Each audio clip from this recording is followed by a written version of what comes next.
nongeye kubaha ikaze bakunzi ba Prophet Rukundo Emmanuel, bakunzi b'iki gicaniro cya Irasoza TV. Amahoro y'Imana bane namwe, umugisha w'Imana ku buzima bwanyu.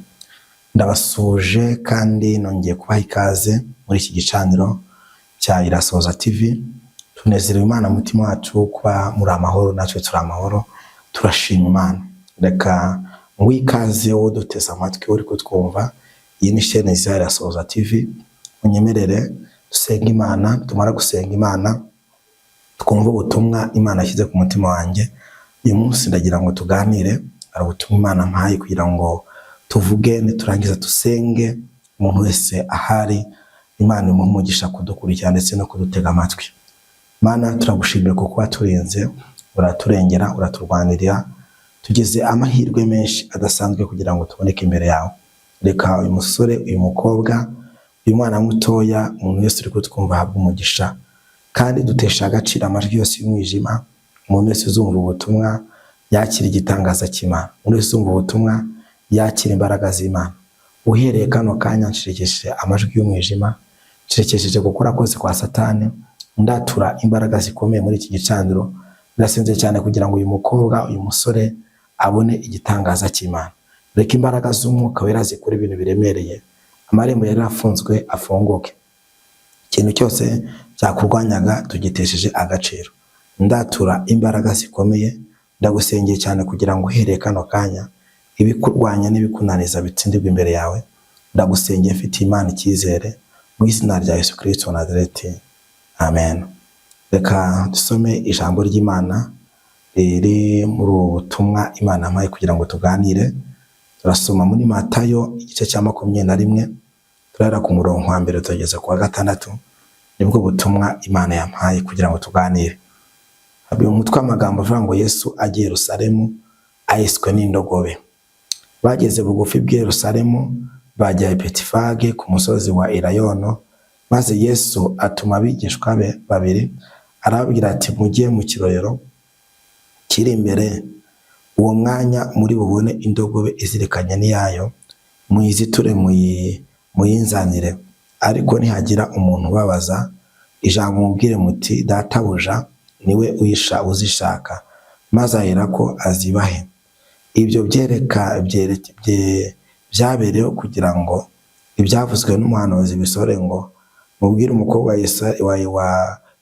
wa Siyoni muti dore umwami wawe aje aho uri, ari uw'ineza yiswe n'indogobe n'icyana cy'indogobe.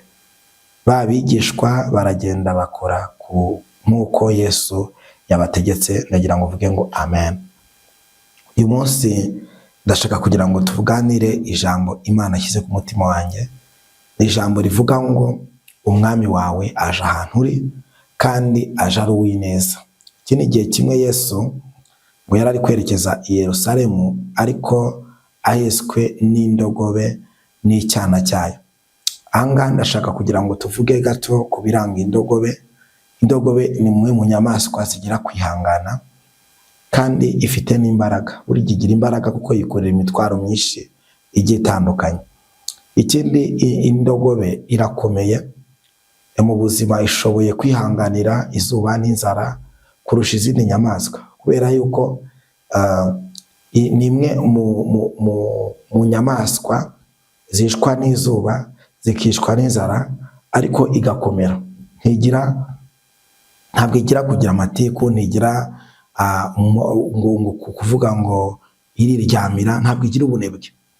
Ikindi, iratuje kandi irategereza, ntihubuka. Iyo yanze kugenda iba ifite impamvu, iba iri gutekereza ko ari akaga cyangwa ari ikibazo yabonye imbere. Ibyo nibyo biranga indogobe. Ikindi, ifite amatwi manini ayifasha kumva kure no kwirinda akaga. Kandi indogobe irakundwa cyane kubera yuko ikora imirimo igiye itandukanye, bayikesha imizigo. Indogobe rero iri mu nyamaswa nziza.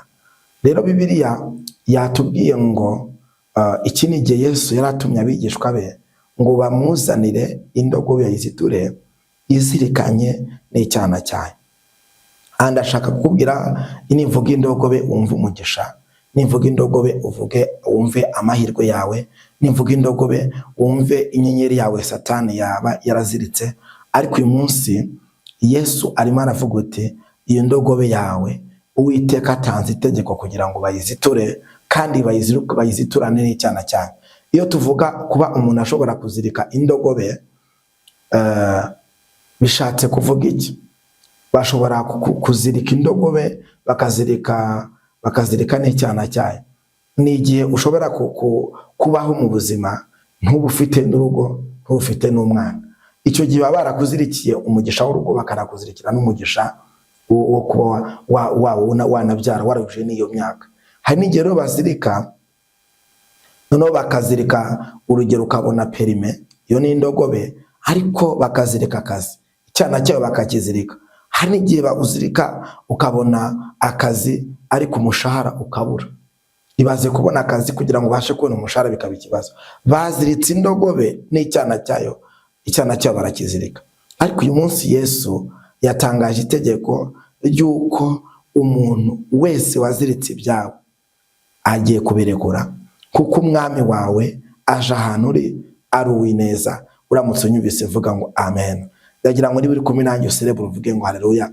Imana ishimwe cyane. Turimo dusomera ijambo, Bibiliya yatubwiye ngo hano kuri umurongo wa 2 ngo arababwira ati mujye mu kirorero kiri imbere, uwo mwanya muri bubone indogobe izirikanye n'iyayo, muyiziture muyinzanire. Ariko nihagira umuntu ubabaza ijambo, mubwire muti databuja niwe uzishaka, maze ahera ko azibahe. Imana ishimwe cyane. Impamvu Yesu yabaye nk'ubahereza ayo magambo akabwira ati nihagira umuntu ubabaza, nuko azi neza yuko babaza kandi bagira amagambo, nuko azi neza yuko bafite ikintu cyitwa ivuzivuzi, nuko azi neza yuko bafite ukuntu baza ati se ninde ubatumye kugira ngo muziziture. Turashimira Kristo atanze itegeko muri aka kanya. Aravuze ngo indogobe yawe yari yaraziritswe ikazirikanwa n'icyana cyayo. Uyu munsi Uwiteka atanze itegeko ko bagomba kuyizitura. Akazi kawe kari karaziritswe ukimara kuneka amatwi muri iki gicandu. Imana iravuze ngo irakabohoye. Uramutse ubyizeye vuga ngo haleluya. Nari mvuze ngo iyo perime yawe yaziritswe igihe kirekire, Imana iravuze ngo nirabohowe, ugiye kwifatisha mu biganza byawe, ugiye kuyakira. Imana ishimwe cyane. Ubwo ukwezi nawe ijambo rikugenewe. Imana yakuntumye irambwira ngo dore umwami wawe aje ahantu uri ari uw'ineza.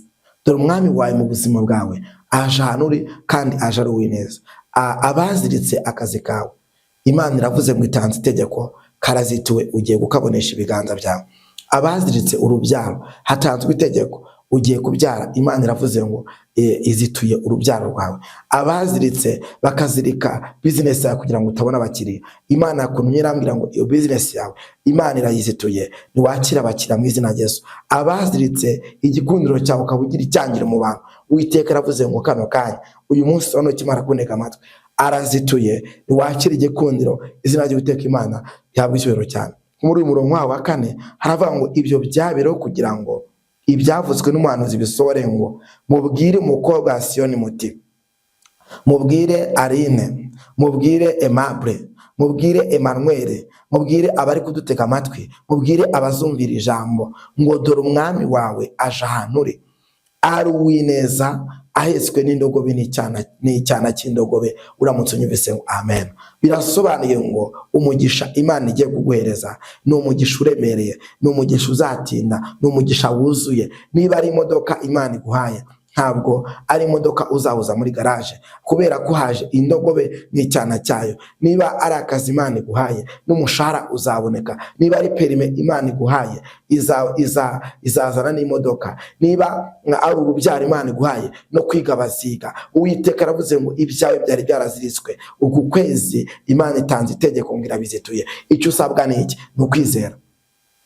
Mu kwizera ugakiranuka, ukavuga ngo njyewe namaze kumenya ko umwami wanjye abishoboye, namaze kumenya ko umwami wanjye ibyo bari baraziritse. Inana naratangaye cyane. Hari igihe umuntu akuzirika mu iterambere, akuzirika mu buryo bw'umwuka, akuzirika mu mitekerereze, ukajya uhorana imitekerereze y'iby'Imana itarakora, kandi ntutekereze iby'Imana yakoze kugira ngo ubashe gukomera. Iyo ushaka kugira ngo Imana yongere ikugire neza, utekereza ibyo bya bindi yagiye ikora, akavuga uti koko yakoze bya bindi. n'ibingi bizagira gute izabikora. Nagutumye rero uri kunega amatwi, uku kwezi umwami wawe aje ahantu uri ari uw'ineza. Haleluya. Ahetswe n'icyana cy'indogobe ndetse n'indogobe, ibyo byose bigiye kuza mu biganza byawe. Nari mvuze ngo uku kwezi Imana ikongerera imbaraga, Imana ikongerera ubutabazi, Imana ikurengere, Imana iguha amahoro, Imana iguha umutekano. Ibintu byawe wagiye ubura ni byinshi, warivuje birananirana, ariko uyu munsi humura, Imana iravuze ngo iragukirije.